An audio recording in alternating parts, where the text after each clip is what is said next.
Saludos, que la gracia de nuestro Señor Jesucristo, el amor del Padre y la comunión con el Espíritu Santo esté con todos nosotros.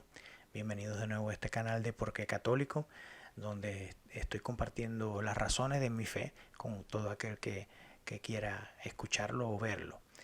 La semana pasada hablamos de la iglesia otra vez y hablamos de la autoridad que Jesucristo había dejado sobre los apóstoles, especialmente en Pedro, en la roca, sobre quien Jesucristo dijo en Mateo 16 que iba a edificar la iglesia.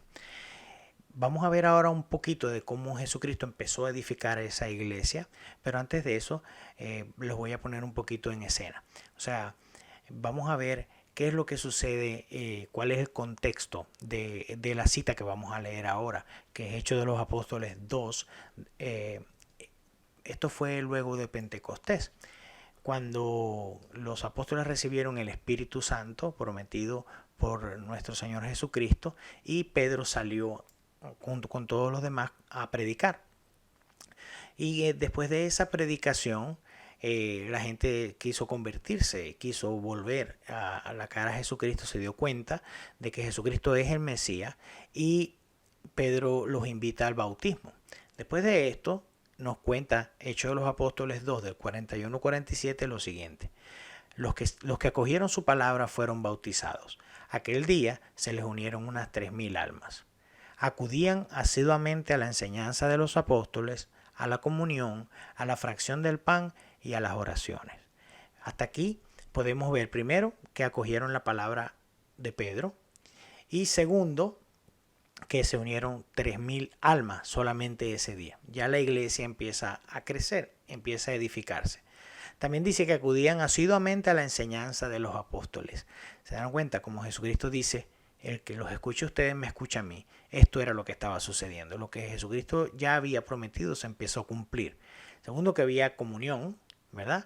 La fracción del pan, que nosotros los católicos conocemos como Eucaristía, y por supuesto a las oraciones. Sigue contando así Hechos de los Apóstoles. El temor se apoderaba de todos, pues los apóstoles realizaban muchos prodigios y señales. Todos los creyentes vivían unidos y tenían todo en común. Vendían sus posesiones y sus bienes y repartían el precio entre todos según la necesidad de cada uno. Acudían al templo todos los días con perseverancia y con un mismo espíritu. Partían el pan por las casas y tomaban el alimento con alegría y sencillez de corazón. Alababan a Dios y gozaban de la simpatía de todo el mundo. El Señor agregaba cada día a la comunidad a los que se habían de salvar. De aquí podemos ver, ¿verdad?, en estos versículos, que era el Señor el que edificaba la iglesia, que agregaba a la iglesia a los que se iban a salvar. Y esto lo hacía por medio de las enseñanzas de los apóstoles. Jesucristo no escribió nada, ni mandó a escribir nada. Él simplemente enseñó y mandó a sus apóstoles a que enseñaran, pero también les dio autoridad y les dio el Espíritu Santo para que pudieran enseñar eso que él había enseñado, para que les revelaran la verdad. El Espíritu Santo como agente de conversión a través de los apóstoles. Estos apóstoles no tenían otras escrituras sino el Antiguo Testamento. No existía el Nuevo Testamento. De hecho, los Hechos de los Apóstoles, cuando se escribe, lo escribe Lucas, ¿sí?, está basado, casi todas las citas que tiene son del Antiguo Testamento, porque ni ellos mismos sabían que eso que ellos estaban haciendo iba a quedar plasmado en el Nuevo Testamento. Eso es lo que nosotros los católicos conocemos como magisterio. Porque Jesucristo, a pesar de que sí fundó una iglesia, ¿verdad?, en Mateo 16-18, cuando dice a Pedro, tú eres Pedro, y sobre esta piedra edificaré mi iglesia, no la dejó desamparada. Le dijo a los apóstoles, estaré con ustedes siempre. Esto lo dice en Mateo 28-20. Y les prometió que el Espíritu Santo los guiaría a la verdad completa. Esto está en Juan 16-12. Es decir, Jesús les dio la autoridad para enseñar y mantenerlos en la verdad. Los apóstoles fueron la primera autoridad de la enseñanza, lo que llamamos magisterio. Magisterio, de ahí viene la palabra maestro, es la enseñanza. ¿Okay? La autoridad de la enseñanza que Jesucristo le dejó a los apóstoles. Sin este magisterio, ¿verdad? Se podría enseñar lo que sea, pero no necesariamente lo que Jesucristo enseñó. Los apóstoles tienen ese encargo que Jesucristo les dejó antes de subir al cielo, ¿verdad? Para que fueran a predicar el Evangelio, para que fueran a enseñar lo que Jesucristo enseñó y lo que Jesucristo hizo. Esto es lo que nosotros en la iglesia conocemos como magisterio. Es mucho más extenso, pero básicamente es esto. En la Iglesia Católica también contamos con lo que se llama la tradición y las escrituras, ya que fueron los apóstoles los que difundieron el Evangelio y transmitieron la escritura del Antiguo Testamento. Recuerden que ellos, como les dije ahorita, no predicaban con el Nuevo Testamento porque no existía, predicaban con el Antiguo Testamento. Este Antiguo Testamento que ellos usaban, que no se llamaba así para ese momento, incluían las que estaban escritas en hebreo y en griego. Las que estaban escritas en griego se llama el Canon de Alejandría, o también más conocida como la Septuaginta.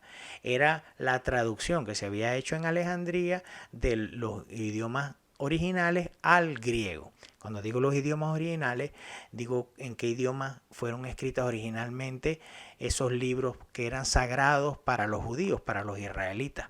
Lo que se conoce como el Tanaj. Estaban escritos en hebreo y en arameo, algunas partes. En Alejandría, mandado por el rey Ptolomeo, un rey griego, 72 ancianos se fueron comisionados para traducir del arameo y del hebreo al griego.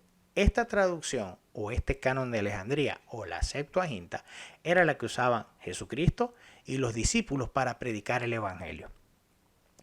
Esos libros todavía se conservan intactos en la versión de la Biblia de la Iglesia Católica, porque la Biblia es un libro católico. Digo esto, aunque suene muy pesado y ostentoso, porque la Iglesia Católica no es una iglesia que está basada en el libro, sino que es la iglesia de la palabra de Dios. Primero vino la iglesia, después vino el libro, lo que nosotros conocemos como el Nuevo Testamento. La predicación de los apóstoles, ¿verdad? El recuento de ellos y lo que ellos llevaron por escrito, no todo, sino lo que seleccionó la Iglesia Católica, es lo que nosotros conocemos como los 27 libros del Nuevo Testamento. El mismo apóstol San Juan nos advierte en su Evangelio, en Juan 20:30, dice que Jesús realizó muchos otros signos que no están escritos en este libro, porque lo que nosotros conocemos como Nuevo Testamento es una selección de todos los hechos de los apóstoles, lo que vino después de la ascensión de nuestro Señor Jesucristo y lo que Jesucristo enseñó, pero no está todo, porque sería imposible que 3 años de predicación se concentraran, ¿verdad? Se escribieran y se explicaran en tan pocas páginas. Esto nos lo advierte San Juan. El resto, aunque no esté ahí plasmado, sigue siendo verdadero, porque, como hablamos ahorita, la tradición vino primero que la palabra escrita. Cuando digo de la palabra escrita es el Nuevo Testamento. Esta tradición viene de tradere, o sea, de transmitir lo que Jesucristo enseñó. Los discípulos no se quedaron esperando, vamos a esperar que se escriba la Biblia, ¿verdad? Para empezar a predicar. No, ellos empezaron a predicar. Y lo que se predicaba fue lo que quedó plasmado. Eso es lo que nosotros conocemos como el Nuevo Testamento. Los primeros cristianos también utilizaban las escrituras, lo que existía en el Antiguo Testamento, usaban la tradición, ¿verdad? Y esto estaba guardado en el magisterio. Ellos entendían bien que la palabra de Dios no solamente se encontraba en las escrituras, sino también en la tradición de los apóstoles y que tenía que interpretarse a la luz del magisterio. Nada podía ir en contra de lo que ya habían enseñado los discípulos de Jesucristo. Esta era la autoridad de los apóstoles. San Pablo nos dice así: hermanos, manténganse firmes y conserven las tradiciones que han aprendido de nosotros, los apóstoles por supuesto, de viva voz o por carta. Eso lo podemos encontrar en 2 de Tesalonicenses, capítulo 2, versículo 15. Los sucesores de los apóstoles también hicieron lo mismo, porque los apóstoles antes de morir designaron obispos que se encargaran del gobierno de la iglesia y que defendieran el mensaje del evangelio, contenido tanto en la tradición como en la escritura. Ellos se convirtieron en la nueva autoridad de enseñanza. en el magisterio, por el don del Espíritu Santo que le fue dado en imposición de manos y por elección de los apóstoles. Vean, en la iglesia primitiva nadie se autodenominaba apóstol, nadie salía por ahí, por muy bueno que fuera, por mucha fe que tuviera, y decía yo soy apóstol. Era por imposición de manos que esta autoridad o este poder se les daba. Después vamos a hablar de esta imposición de manos, cuando vamos a tocar temas en específico, vamos a desarrollar temas en específico después que hablemos de estas cosas que son un poquito más generales. Y este poder que le fue dado a ellos, ¿verdad? Ellos no era solamente para predicar, sino para custodiar las enseñanzas de nuestro Señor Jesucristo. El magisterio se encarga de custodiar. La Iglesia Católica, ¿verdad?, es la custodia de la fe, la guarda de la fe. Ha tenido, ¿verdad?, que defender, guardar para que no cambie lo que Jesucristo dejó establecido. Pues es por eso que a veces la iglesia va en contra de las modificaciones, en contra de la modernidad, mal llamada modernidad, y no hay nadie dentro de la iglesia que pueda cambiar lo que Jesucristo enseñó, así no nos guste, así no estemos de acuerdo y así no nos parezca práctico. La iglesia no tiene el poder de cambiar nada de lo que Jesucristo enseñó. Es tanto así que ellos enseñaron eso por 300 años sin escribir o sin tener nada compilado del Nuevo Testamento.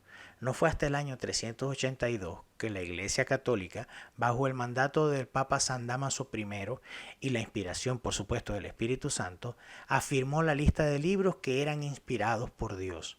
27 del Nuevo Testamento y 46 del Antiguo. Repito, los 46 del Antiguo ya existían.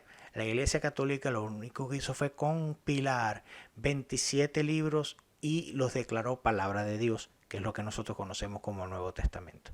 Tenían origen apostólico y se guiaron por varios criterios que son un poquito extensos, a los cuales yo, por supuesto, me dio mucha duda y dije, bueno, ¿por cómo escogieron esos libros? ¿Cómo dijeron estos no, estos sí?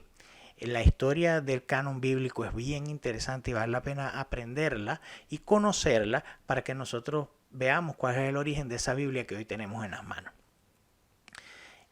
Ellos todo esto lo hicieron bajo la guía del Espíritu Santo porque, como mencionamos ahorita, ¿verdad?, el Señor les prometió eso. Y ellos confiaron en las promesas de Jesucristo y confiando en la promesa de Jesucristo, con el poder que Él les había dejado, discernieron, ¿verdad?, o escogieron cuáles eran esos libros que iban a entrar. Biblia, en griego, lo que quiere decir es libros, es como una pequeña biblioteca.